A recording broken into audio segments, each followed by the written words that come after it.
Bienvenida, buen día, presidente, ¿cómo está? Oye, buenos días, Neto, buenos días, Carola. No me hubiera perdonado no hacer esta llamada, porque yo soy ahora asiduo llamante. Ya al Canal 8 ahora, desde las 5 de la mañana estoy esperando a Ernesto. Y no sabía que te tenían a ti hoy, Carola, me falló la inteligencia anoche. Porque estaba en el cumpleaños, tú sabes, después nos quedamos aquí un rato viendo el video del pueblo. ¿Qué te pareció mi camisa amarilla, Carola? Bueno, yo te estaba viendo por la tele, parecías un pollito, te veías más lindo. Parecía un pollito. Mira que en una época de mi vida a mí me decían pollito. Ahí una está. novia que tuve me decían pollito. Bueno, ¿qué tal y de qué hablaron ustedes hoy? De la clase media, presidente, porque Carola viene de allí. Ese es un tema estratégico. Tú sabes que yo le regalé a Fidel uno de tus libros, Carola, que tiene con ese señor. Y Fidel, muerto de la risa, leyendo allá algunos de tus artículos y se llevó el libro. Se lo regalé y mandé a buscar el otro. No, pues. Y bueno, tú estabas citando a Fidel ahorita. De Sí. que aquí no hay 4 millones de oligarcas. Es algo verdaderamente genial lo que tú haces, lo que hacen ustedes. Lo que hacen ustedes es la argumentación sólida para desmontar ese veneno, ese discursillo y toda esa trama que confunde a mucha gente, ¿no? y en la cual muchas veces nosotros mismos contribuimos, consciente o inconscientemente. Bueno, ¿y qué tal? Mire, presidente, Carola... Estuvieron hoy, mira, oye, muchas gracias por esa alerta de los gallos. Ajá. Pero los gallos en verdad, ahorita están cantando, los gallos a varios metros, no están tan cerca. Aquí se oye cerquita. Al menos ayer se oyó así cerquita. Ese es un gallo, tú sabes que hay un gallo, un día me regalaron 2 pollitos, chiquiticos, hablando de pollitos. Y yo le dije a los muchachos ahí, bueno, pónganos ahí. Y resulta que salieron 2 tremendos gallos, pero 2 tremendos gallos, con unas espuelas, compadre, blanquitos los 2. Y, bueno, entonces, un día se agarraron a pelear y uno lesionó gravemente al otro y se lo llevaron y murió. Pero este que quedó aquí, quedó solo. Yo le dije, oye, entonces yo le puse Fidel, porque canta como Fidel, ahí está. Ese tiene ya como más de 5 años ese gallo. Luego un día lo vi como triste y le dije, oye, busquen una gallina, chicos. Y buscaron una gallina y a los pocos empezaron a aparecer los huevos. Uno solo empolló y nació otro pollito, medio pintadito. Y yo le dije, cuídenlo a ver. Y ha resultado tremendo gallo rojo, compadre. ¿Un gallo rojo? Gallo pinto, pues, rojo, rojizo, con manchas rojas, pero yo le digo el rojo. Se contenta mucho la gente del Partido Comunista. Bueno, y ahora ese Chávez, Fidel y Chávez, entonces los dos se agarran a cantar en la mañana. Mire, presidente, Dime. fíjese que Carola, en sus escritos, ella publica en Ciudad Caracas y en Aporrea se reproduce todos los sábados, ella ha creado un personaje llamado Escarlatina Rojas Bermellón. Bermellón. Que personifica a una funcionaria o gente con ciertas características, pues que se viste de rojo, que hasta de lujo rojo De lujo rojo, se sí, rodea, de lujosísimo, y que según Carola le hace muchísimo daño a la revolución porque encarna, personifica todo lo malo pues que podría tener un funcionario que no está verdaderamente comprometido con el discurso revolucionario. ¿Qué dice usted frente a ese fenómeno que según Carola y cualquier persona de a pie es muy extendido? Me parece que a través del buen humor, la iniciativa, ese tipo de ideas, de recursos, ¿no? Que unen muchas cosas y el humor mueve mucho. Bueno, es parte de la vida. El humor no hay vida, en verdad. Y la política es mucho de humor. Y es muy pedagógico el humor. ¿Quién olvida un buen chiste, una buena anécdota humorística, etcétera?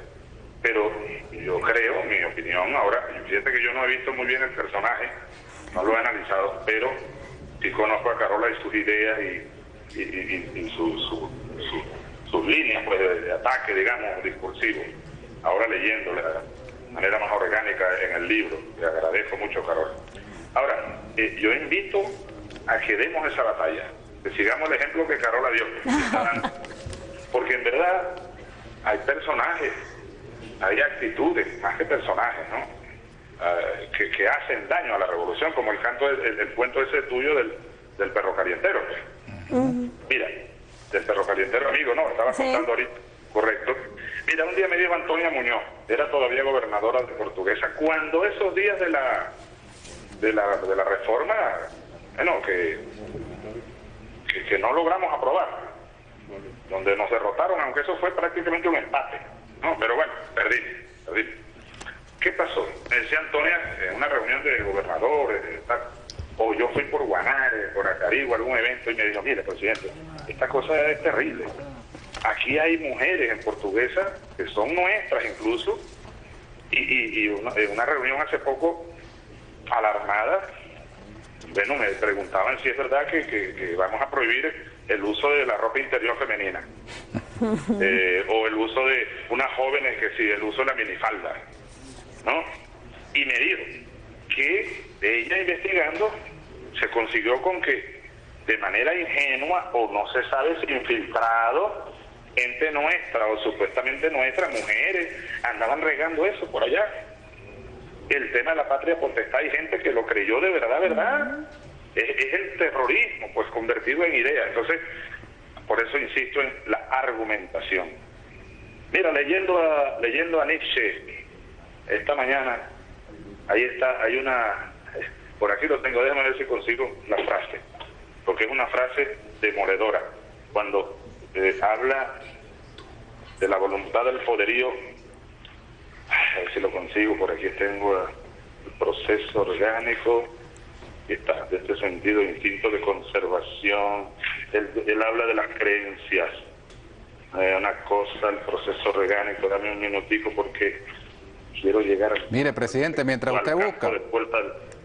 que es la pasión, él está hablando de las pasiones, de las acciones. Mire, presidente. Él habla de la... Aquí está, fíjate. El hombre, habla del hombre como el hilo conductor del cuerpo. Yo ando mucho reflexionando eso, porque yo estaba destruyéndome.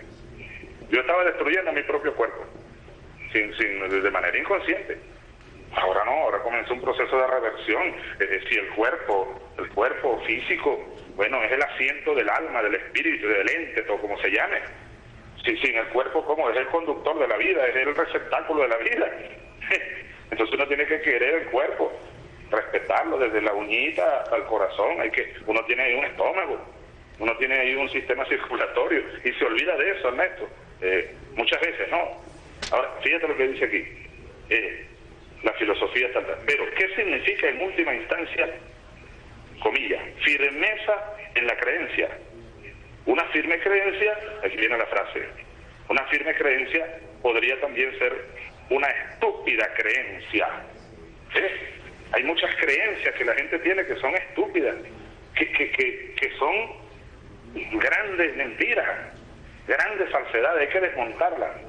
Y nada mejor que el pensamiento, la inteligencia y el discurso con argumentos. Esa batalla hay que darla, aunque es muy dura. Es imprescindible para poder seguir creciendo en el cuerpo social, en la inteligencia social, y luego instalar definitivamente lo que Gramsci llamaba la nueva hegemonía. Eso no se logra por la fuerza, ni por las bayonetas, es por la idea. Carola, sigue adelante, muchacha, que yo quiero verte pronto, ¿sabes? Ay, gracias, Percy. Yo también quiero verte. Te quiero llevar unos libros que quería que leyeras. No sé si has leído Estoy leyendo un señor que habla de la clase media, porque estoy muy metida con esto de la clase media, porque de verdad que creo que esos 4 millones de oligarcas que no son, debemos conquistarlos, ¿no? Y estoy leyendo un autor argentino de los años 30, pero un señor muy brillante, se llama Arturo Jauretche, que habla de... ¿Cuál libro de Jauretche tienes ahí? Uy, tengo varios, porque estuve en Argentina en mayo y compré como 5, pero tengo el de Manual de Sonceras Argentina, y tengo el del medio pelo en la sociedad argentina, y tengo uno que se llama Ejército y Poder, que ese te lo compré para ti. Bueno, tengo ahí porque nos vamos a ver pronto, te lo prometo. El de la Soncera me lo regaló Cristina. Ajá, es muy bueno. Me dijo, es imperdible, y me lo mandó. Cristina es una gran hermana, ayer hablé con ella, andando por Lima, hablamos un rato. Ahora, sí, volviendo al tema. Bueno, hablando de Argentina, ustedes ven, mira, Néstor Kirchner, que Dios tenga en su gloria, me decía mucho junto a Cristina, que ellos siempre me invitaban a cenar en privado, en Olivo, y hablábamos a veces hasta la madrugada, decía, aquí está este libro, llévatelo, sobre Perón, y sobre todo el tiempo de Perón y Evita, ¿no? Ese primer tiempo. Luego fue otra cosa, ya en los 70. Pero me dice, lo que pasa en Venezuela, según ellos, idéntico a lo que pasó en Argentina, cómo envenenaron a la clase media, y bueno, terminaron echando a Perón, ¿no? Bueno, con independencia de que uno comparta totalmente o no el peronismo y todo lo que después ocurrió. Pero en cuanto al proceso social, pues lo mismo pasó en Chile, con Allende, envenenaron a la clase media. Lo mismo pasó en Brasil, para derrocar, como derrocaron después a varios presidentes, ¿no? Vargas, etcétera. Lo mismo, es una metódica del poder mundial dominante y de sus respectivas burguesías, y a través de los medios de comunicación, y no solo los públicos abiertos, no, el rumor. Fíjate tú todo esto de Wikileaks, esa es la intriga llevada a su máxima expresión, y ahora con estas herramientas que nosotros estamos usando. Anoche vi a Walter que ya Chávez Candanga se ubicó en segundo lugar a nivel mundial en cuanto a jefe de Estado, y a Obama, ando cazando a Obama. Voy a alcanzar a Obama, Carola. Así es. Lo vamos a alcanzar a Obama. Eso no aguanta la caballería bolivariana. No. En Chávez Candanga, en Twitter. Ahora fíjate. Entonces, este tema de la clase media es de lo más importante. Y yo incluso he estado revisando mis apreciaciones sobre el tema. Y tenemos que revisarla nosotros, empezando por el liderazgo, bueno, de mí mismo, y el liderazgo del partido, y de los partidos, y de la revolución, porque hay gente que quiere ser a veces, o queremos hacer más papistas que el Papa. Presidente. Como dijo alguien por ahí, más marxistas que Marx. Entonces no podemos dejarnos quitarla, no podemos regalarle la clase media a la burguesía. Presidente, un comentario. Ya que Sí. usted ayer apareció con una camisa amarilla, y resulta que a la gente le llamó mucho la atención porque lo habitual es que usted tenga su camisa roja, o ya habíamos acostumbrado, digamos, a algunas vestimentas de Chávez, ¿no? Pero esos detalles que son simbólicos tienen algún efecto también en sectores particularmente de la clase media, que por ejemplo no le gusta uniformarse, al menos no le gusta uniformarse de ese modo, de pronto se uniforman con las marcas, Las ¿no? marcas, sí. Pero ese tipo de cosas termina siendo también un mensaje que es duro de digerir para algunos sectores, porque siente que hay un ánimo de uniformación, de búsqueda de la anulación del debate, de la discusión, porque si estás vestido de rojo, pues ya no hay discusión en absolutamente nada. Yo me atrevo a hacerle ese comentario, porque de pronto la gente lo ve a usted vestido de una manera diferente y dice, caramba, hay un Chávez que también se viste de otros colores. Pero también hay otro asunto, que cuando entonces Chávez se viste de amarillo, hay un sector de los revolucionarios que dicen, ¿qué es esto? Hay una reticencia fuerte en el diálogo con esta clase media. Hay un rencor o algo, hay una cosa que no se quiere perdonar o aceptar. Cuando yo escribí mi artículo sobre la clase media hace 2 semanas, creo que lo publiqué en Ciudad Caracas, las respuestas fueron variadas. El grupo de señoras como yo, que somos chavistas y que no estamos muy metidas en esto de ideología, que sí estamos metidas, pero de otra manera. Pues yo no he leído nunca a Marx. Estas señoras que no hemos leído a Marx, pero que estamos ahí y creemos en la justicia social y estas cosas.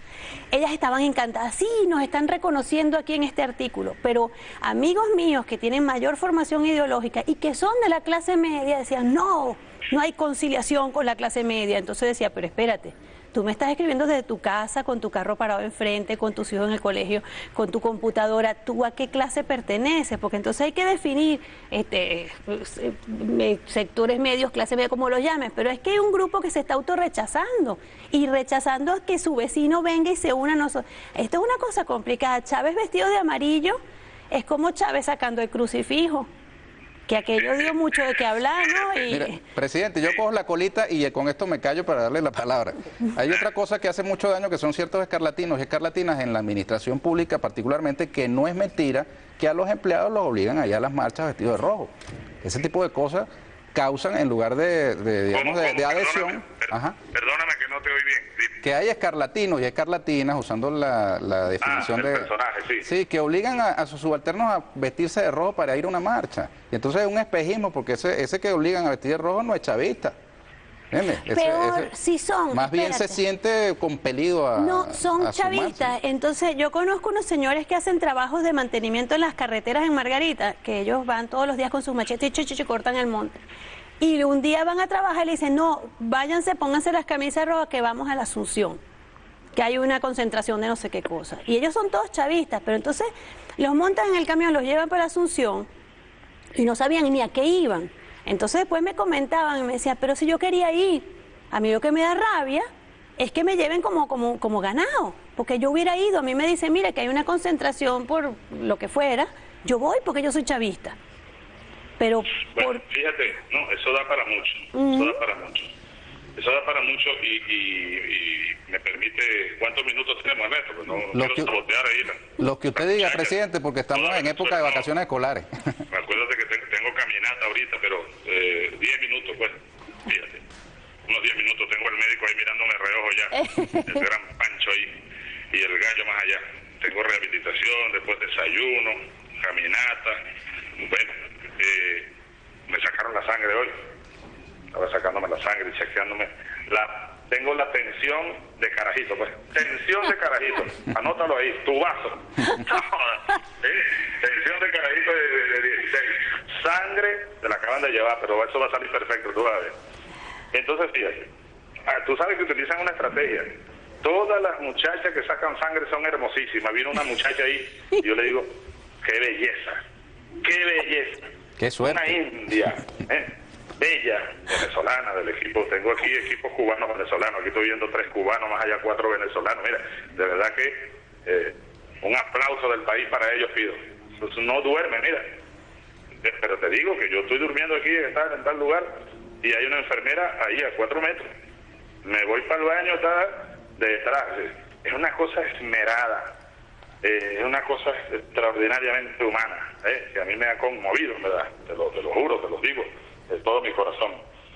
Fíjate, ayer la torta la hicieron de manera especialmente preparada, dentro de los marcos del comando de nutrición, pues tenemos unos comandos, unos batallones, todo, una cosa extraordinaria. Ahora fíjate, ustedes hablaron bastante. Uno. Reflexión. Cuando yo estoy hablando de mi retorno, me conseguí de nuevo a Zaratustra, el libro que yo considero maravilloso, independientemente de algunas ideas de Nietzsche que uno no comparte, uno tiene que compartir incluso todo lo que Bolívar decía. Bolívar una vez mandó a pasar por las armas a los prisioneros en La Guaira a palo para no gastar municiones porque no tenían casi munición. ¿Verdad que eso no se comparte, verdad? Pero bueno, era la guerra a muerte. Ahora, fíjate, mi retorno, el pensamiento del eterno retorno que le surgió a Nietzsche, él cuenta muy bien allí, por allá en Sils Maria, en un puerto italiano arriba, a 6.000 pies sobre el nivel del mar. Él dice, me asaltó Zaratustra, que era un antiguo pensador persa de antes de Cristo, no que un profeta, ¿no? Un Zaratustra. Y él desarrolla un personaje, así como tú desarrollas Escarlatina, y lo pone a hablar por él, pues, ¿verdad? Eso es lo que hacen los grandes pensadores, ¿no? Víctor Hugo habla por Jean Valjean, ¿verdad? Entonces... Caroline Nietzsche. Entonces, fíjate, el retorno, es buscarse uno mismo, buscar profundidades. Así tenemos que hacer nosotros. Yo invito a todos los que nos están oyendo, y sobre todo, vamos a llamarlos así como algunos mis seguidores, nuestros compatriotas, los cuadros y líderes orgánicos de todos los niveles de la revolución, del socialismo, del partido y los partidos. Oye, tenemos que nosotros demoler, luchar, extirpar esos males de, por ejemplo, el sectarismo, el dogmatismo. Eso hace mucho daño.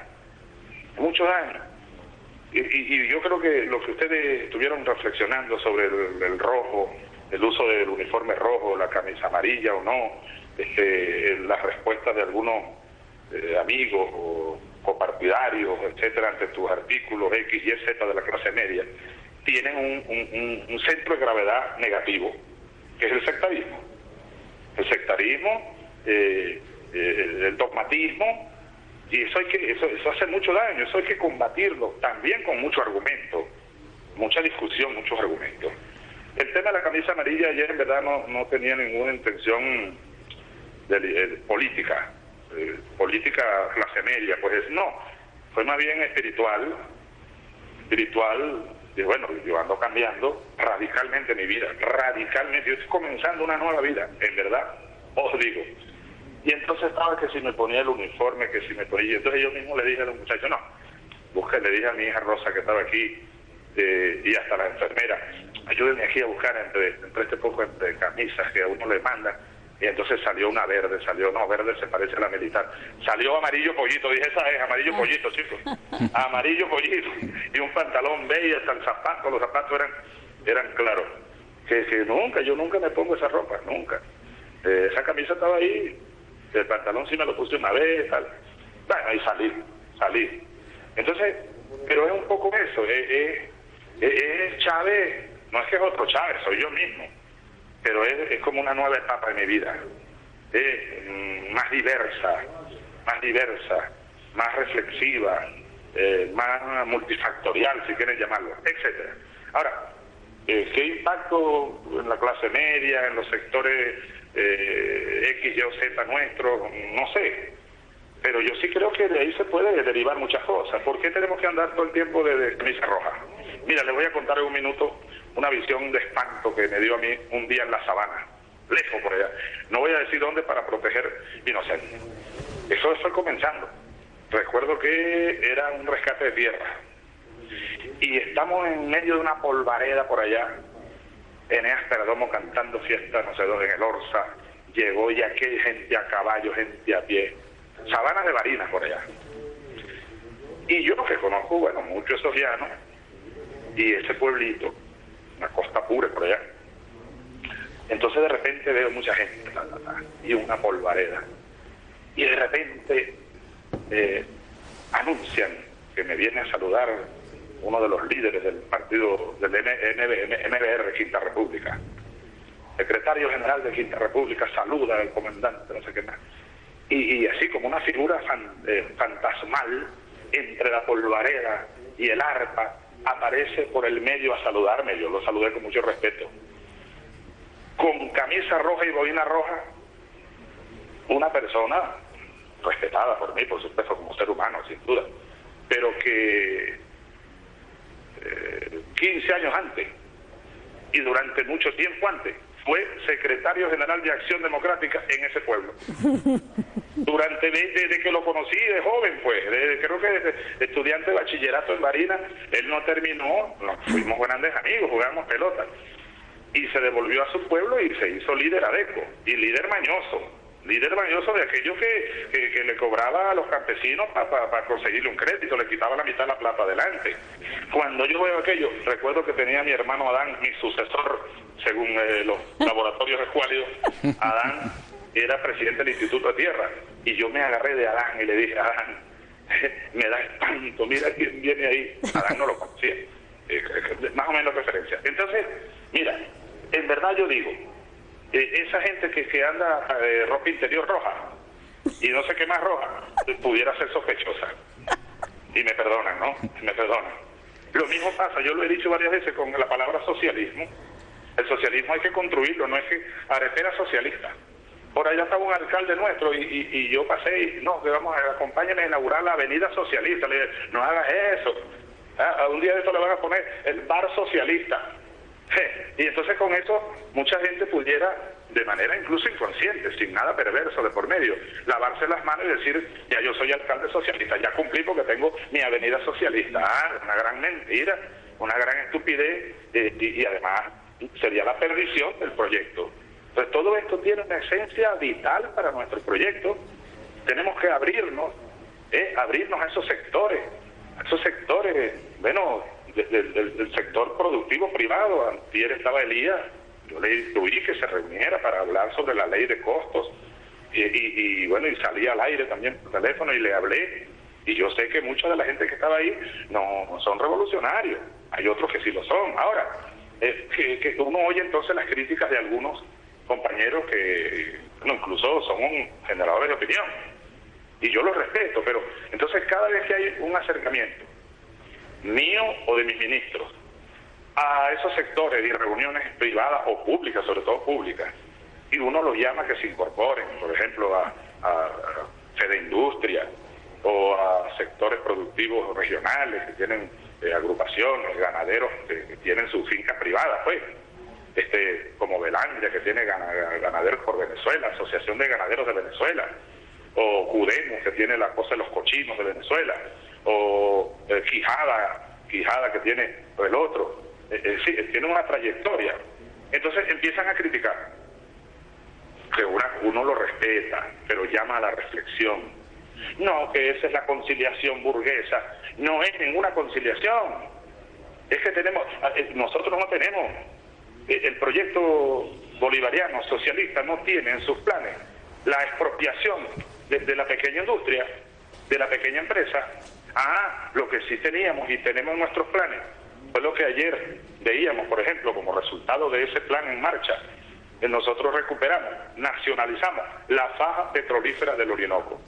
Y sin embargo, imagínate que alguien me diga a mí, bueno, pero ahí está también las empresas españolas y las empresas privadas europeas, la Repsol, la Eni de Italia, ¿qué tú quieres? Que tengamos la faja del Orinoco, y de dónde vamos a sacar nosotros recursos para el desarrollo, para invertir ahí 100.000 millones de dólares que necesitamos para incrementar la producción en 1 millón de barriles los próximos 5 años. Nosotros no tenemos ese recurso, Venezuela no puede sola, y hay un mundo y hay una realidad mundial. Entonces hemos tenido que hacer soberanamente. No hemos entregado concesiones, no es como antes que habían entregado la faja a las transnacionales yanqui e inglesas sobre todo, y europeas. Ahora es PDVSA con mayoría accionaria bajo la figura de empresas mixtas, pero es PDVSA la República Bolivariana la que tiene el comando ahí, la que toma las grandes decisiones. Todas las decisiones. Los demás son socios minoritarios que tendrán derecho a dividendos en función de sus acciones, pues. Y tener representantes minoritarios y sin poder definitivo de decisiones en las juntas directivas. Esa es soberanía. Eso sí son recursos. Pero imagínate que nosotros vayamos a expropiar todas las cochineras. Me perdone Cudemo, que no habla de los cerdos. O mira, Raúl Castro, que está dirigiendo un proceso de autocrítica. Yo les recomiendo que lean El Granma todos los días, para que vean la autocrítica que se está haciendo el gobierno cubano. Y por supuesto apoyado por Fidel, que está muy activo en todo eso. Fidel no está por allá congelado, no. Claro, él respeta a Raúl como presidente y tiene sus potestades intactas. Pero ¿quién puede imaginar que Fidel no opina, no moral, histórico de ese gran líder? Ahora, Raúl me dijo un día, y ahora me lo dijo incluso antes de anunciar las cosas.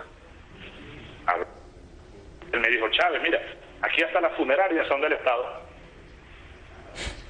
Porque vienen de una época, ¿entiendes? Ahí no había, están entregando tierras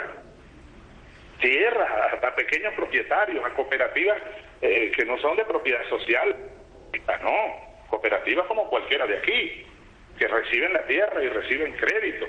Han abierto miles de actividades económicas para la iniciativa individual, es decir, de repente viene alguien, un cubano allá en La Habana, y mete los papeles a los entes correspondientes para abrir una barbería privada. Eso no se permitía hasta hace poco, era todo público.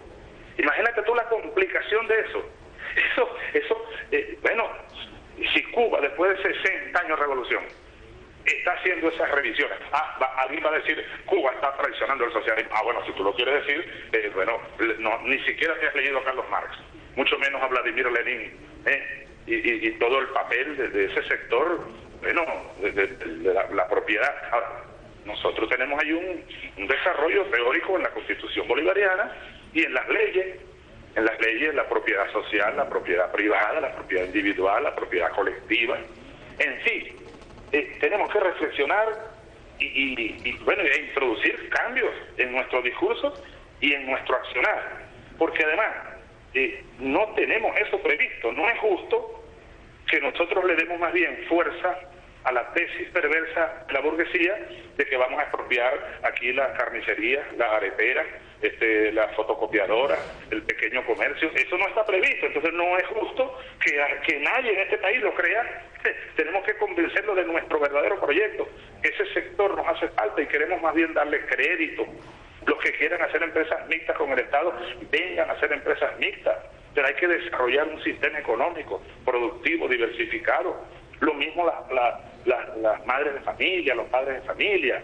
Todo este tema, que si la ideologización, que si le vamos a quitar esto, que le vamos a quitar los niños, que en las escuelas los vamos a poner a todos a marchar como pequeños soldados de plomo. Pero eso requiere mucha idea, mucho genio creativo, mucha argumentación y mucha demostración. Ven para que veas, date cuenta de la realidad. Mira, la revolución, la nueva hegemonía, la patria perpetua y socialista, depende de muchas cosas. Y es uno de los factores que tiene mucho peso y tendrá mucho peso para los próximos años. Esta década que está comenzando, 2011-2021. Carola, te invito a que celebremos mi cumpleaños 67, el 28 de julio de 2021, aquí en el Balcón del Pueblo. Así será, Presi. Mire, presidente, no queremos alterarle su rutina de tratamiento y de ejercicio, así que nos callamos las preguntas que podemos hacerle sobre distintos temas y esperemos tener una nueva oportunidad, ¿no? Sí, está bien. Mire, Comentario breve para despedirnos. ¿Sabe qué me dicen alguna gente? Que están llegando tardísimo a su trabajo.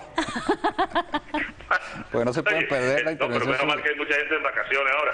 Así ya es. Estamos terminando julio, vamos rumbo a agosto. Fíjate, Ernesto, ¿no? Sí. Un comentario muy importante lo que pasó ayer en Lima. Ah, qué bueno, lo del Con presidente Nicolás Humala. Rato, él está en Lima, déjame sentarme un poquito caminando por aquí. Muy importante, te digo que anoche Nicolás me llamó muy contento. Primero porque me dijo, cónchale, presidente, mire, todos aquí preguntando por usted, por su salud. Bueno, y de hecho estuve atendiendo ahí porque estaban en un salón esperando el almuerzo. Y entonces aprovecharon para decirle a Nicolás, pero ponme con Chávez y tal. Entonces estuve hablando con muchos presidentes y presidentas. Dilma estaba ellos muy preocupados, pero al mismo tiempo ahora optimistas, pues, porque ven el proceso de recuperación y a Nicolás les cuenta algunos detalles, ¿no? Pero luego hubo la reunión de UNASUR, incluso yo agradezco a todos los presidentes, desde el presidente, la presidenta de Brasil, la presidenta de Argentina, el presidente de Colombia, todos, el nuevo presidente del Perú. Me dice Nicolás que en el almuerzo, en su discurso, se refirió a mí con mucho cariño, porque yo hablé con él unos minutos antes, por teléfono, pude hablar con él, dio un discurso muy bueno, muy centrado. Bueno, incluso introdujeron ahí en el comunicado de UNASUR ayer sus buenos deseos por la recuperación plena de mi salud, cosa que agradezco. Y además manifestaciones de firmeza con el proyecto unitario suramericano. Se tomaron decisiones muy importantes. Me dijo Nicolás que de manera sorpresiva, que no estaba en la agenda, el tema económico salió a la reunión de UNASUR. Bueno, y el tema, y todo, mira, incluso no se trata solo de los presidentes de izquierda, no, todos. El tema de la deuda de Estados Unidos, la crisis de los Estados Unidos, de cómo eso puede sacudir como un gran tsunami al mundo. Estados Unidos quebró, han quebrado, no encuentran qué hacer. Es el imperio decadente. Entonces hay la propuesta de afianzarnos más en la UNASUR, en lo político, en lo económico. Así que pronto se van a reunir, creo que en Lima, en las próximas semanas, los ministros de Economía, o en Buenos Aires, porque ya tenemos además UNASUR, un conjunto de consejos, estamos creando la estructura. Y les digo que ese ha sido un empeño mío en lo personal de hace años, y yo agradezco a Lula en primer lugar que cuando llega Lula, pues tú sabes, empieza Lula y Chávez a trabajar juntos. Y después vino Kirchner, el eje Caracas, Brasilia, Buenos Aires. Ustedes recordarán las distintas reuniones que hicimos los tres. Y después se suma Evo, Correa, Tabaré, ahora Cristina. Es decir, fuimos haciendo masa crítica en Sudamérica. Incorporamos a Guyana, que es un buen presidente, el joven presidente Yargueo, un hombre progresista. Y así, Pepe Mujica, Correa, Evo, y luego ahora Ollanta, llegando. Ahora, Entonces se fue formando masa crítica que pudimos empujar, lo que luego surgió en Margarita, surgió en verdad en una cumbre donde nos encerramos, y yo, aprovechándome de mi condición de anfitrión, les dije a todos, miren, yo les pido que nos sacamos de aquí sin 3 definiciones, y las puse en la mesa, y bueno, hasta el colombiano, que fue el anterior, aprobó la creación de la UNASUR y unos plazos, y luego fuimos creando el Consejo de Defensa de la UNASUR, ya existe. Y yo me siento tan feliz, y eso me da más vida y más ganas de seguir viviendo, pues. Y como me decía Dilma, si estamos comenzando, presidente, ayer me dijo, y vamos adelante, y Cristina y Correa, y luego el Consejo Económico de UNASUR ya existe, se reúne pronto, los ministros de Economía, y luego la creación del ente UNASUR. Y fíjate cómo nos pusimos de acuerdo con el gobierno de Colombia. Ahí está María Emma Mejía, ayer leyó el comunicado, nuestra secretaria general, a la muerte lamentable de Kirchner, no había salida, y yo propuse en una reunión, bueno, vamos, yo tengo a Ali Rodríguez ahí, y logramos casi unanimidad. Pero luego surgió la tesis que algunos creían que era para trancar el juego. Y resulta que yo le dije a Santos, le dije, no fue idea de Santos, no. Algunos creían, tú sabes que hay laboratorios de la CIA moviéndose por todos lados. Entonces, bueno, salió la tesis de que Ali, no sé qué más, en alguna parte. Pero no, llegamos al consenso, Colombia y Venezuela.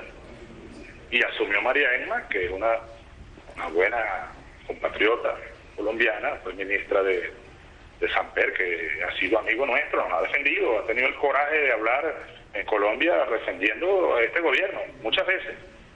Y ha venido aquí en situaciones críticas, Ernesto Samper Pizano, que no tuvo ninguna buena relación. Ustedes recuerdan que los gringos le quitaron la visa siendo presidente y le sembraron cocaína en el avión porque lo querían capturar allá en Naciones Unidas, en Nueva York.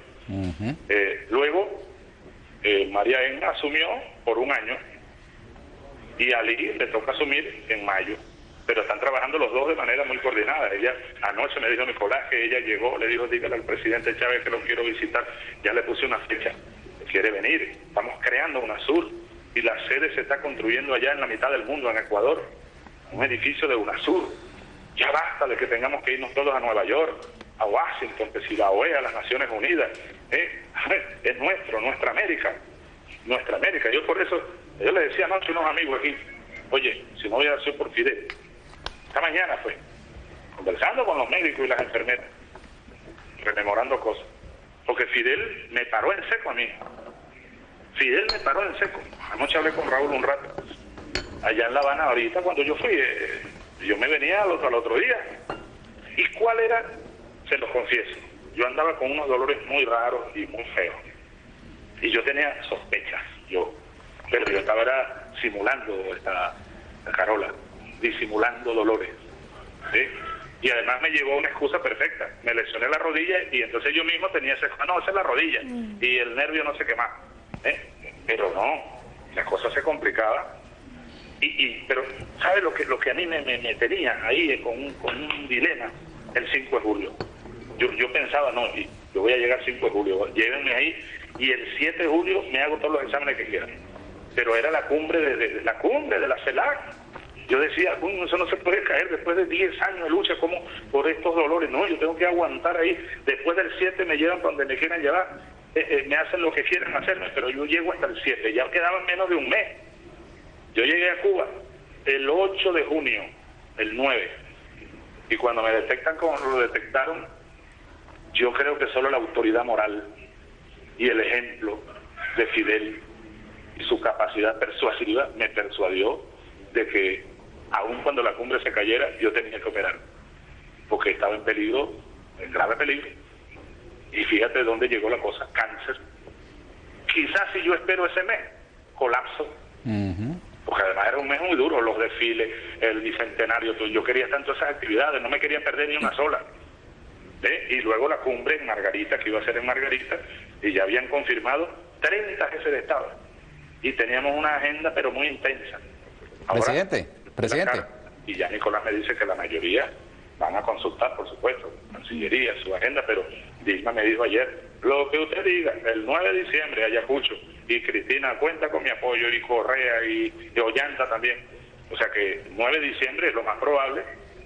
ya incluso mirando mi recuperación en perspectiva, que tengamos aquí en Caracas la gran cumbre prácticamente de nacimiento de la comunidad de estados de América Latina y el Caribe. Y antes de eso, UNASUR, que se va consolidando como nuestra gran estructura suramericana. Esto es un asunto muy importante que el pueblo debe saber. Presidente, ¿usted compararía esa reunión de la CELAC con el Congreso de Panamá que impulsó Bolívar? ¿Cómo? ¿El Congreso de Panamá? Que si usted compararía esa cumbre fundacional de la CELAC con el Congreso de Panamá. Bueno, ni siquiera tiene comparación, bueno, más bien la inspiración. Pero debemos decir de manera, creo que, por una parte dolorosa, pero realista, que aquello en aquel momento era una utopía, pues. Era una utopía y el mismo Bolívar lo entendió al final. El Congreso de Panamá estaba reunido allá, en Panamá, obviamente, como sabemos, 1826, y Bolívar, muy pendiente, mandaba mensajes, él estaba todavía por allá por el sur, no había llegado a Caracas, él venía de retorno de Lima hacia Bogotá, a Caracas, y le manda una carta a Santander donde dice, ese Congreso de Panamá se me parece al loco aquel que montado sobre una roca en el mar Egeo creía mover los barcos que pasaban por allí. Su poder es una sombra. Ya Bolívar sabía que estaba muerto el Congreso de Panamá, que no tendría futuro, y fue una de sus grandes frustraciones, pero dejó la inspiración y dejó el lineamiento. Yo, por cierto, que en esta carta convocatoria que firmé antenoche aquí, Nicolás se las llevó una por una, personalizada, citaba al Congreso de Panamá y algún párrafo de las cartas que Bolívar enviaba. Uno de ellos ahí dice, lo invito a que nos sumemos a la unidad. Si no logramos la unidad y un nuevo orden, entonces será un nuevo coloniaje el que legaremos a la posteridad. Frase de Bolívar. Y hoy sí es posible, Ernesto. Carola, hoy sí es posible. Hoy no es una utopía. Y lo estamos demostrando. El mundo se mueve. Hay una crisis mundial terrible. Nosotros la necesidad obliga. Estamos lográndolo, paso a paso. Tenemos que tener mucha también paciencia, inteligencia, argumentos para lograr la unidad, pues, con nuestras diferencias. Así que sí, es la inspiración del Congreso Anfictiónico, es una nueva anfictionía, es la unidad. Solo unidos seremos libres. Por eso yo ayer lancé incluso una nueva consigna. Sí. Nada de muerte, no. Vamos como José Félix Rivas. No, patria o muerte fue una etapa. Aquí no habrá muerte, habrá patria. Yo invito incluso a revisar esas cosas, sin complejo de ningún tipo. Sí que complejo, aquí no hay complejo. Esta mañana yo estaba repensando, porque yo ayer me despedí en el balcón diciendo patria, socialista y victoria. No. Pero esta mañana dije, ya va, espera, la victoria tiene que preceder a la patria socialista. Sin victoria, así que los factores, ahí el orden de los factores sí altera el producto. Y yo, lo voy a decirlo ahorita, porque esto lo pensé esta mañana, como una propuesta, Ernesto, a través de este programa y esta conversación tan bonita para toda nuestra gente. Independencia y patria socialista. Porque sin independencia no habría patria, y mucho menos socialista. Son etapas de una visión estratégica. Independencia, y sobre todo a los 200 años. Y patria socialista, viviremos y venceremos. Esa es una consigna que propongo a todos, y que nos unamos en el espíritu de José Félix Rivas. No podemos optar entre vencer o morir. Necesario es vencer para que viva la República Bolivariana y para que viva, una gran patria unida, suramericana, latinoamericana y caribeña, y el mundo sea un mundo pluripolar, y nosotros conformemos aquí, en este espacio de la América meridional, como decían antes, una gran potencia. Nosotros tenemos todo para ser, desde México hasta Argentina, con nuestras diferencias, una de las grandes potencias del siglo XXI y de los siglos venideros, y quitarnos de encima este imperio decadente y los viejos imperios que pretenden seguirnos dominando. Tenemos que ser libres para desarrollarnos, para vivir viviendo. Me despido. Presidente, ¿cómo es que es la consigna nuevamente?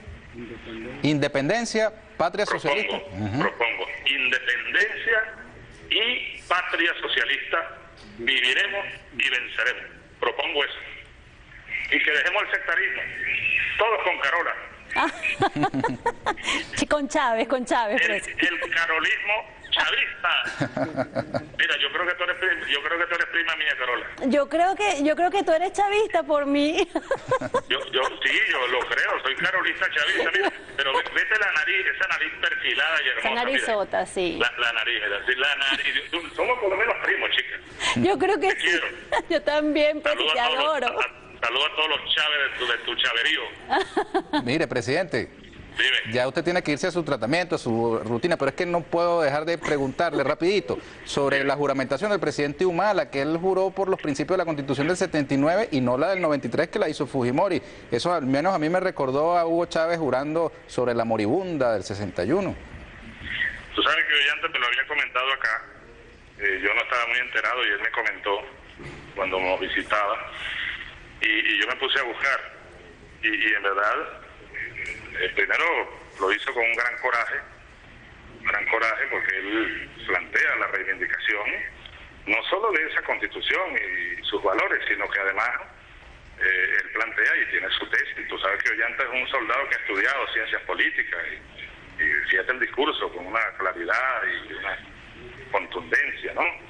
Él dice, y hay una tesis que bueno, corresponde a los peruanos, ¿no? Yo no opino al respecto, de que esa Constitución que Fujimori elaboró de manera ilegítima, bueno, es eso, no tiene legitimidad, no tiene legitimidad y él plantea retomar los valores de la Constitución. No sé cómo lo va a hacer, ¿verdad? Pero sí me pareció un gesto muy valiente y un llamado a su país, pues, a su pueblo, a su nación, a retomar. Vi en el discurso, mira, habló de Mariátegui, 2 veces al menos oí que habló de Mariátegui, de la Mauta, habló de Bolívar al final y citó a Bolívar. Una frase que estoy casi seguro que es de la Carta de Jamaica: la unidad o la unión es lo que nos falta para completar la obra de nuestra regeneración. Citó por supuesto a San Martín, libertador del Perú, Bolívar también, libertador del Perú. Se autodefinió como un soldado y defendió el carácter de soldado, un patriota. Creo que es un discurso para leerlo, analizarlo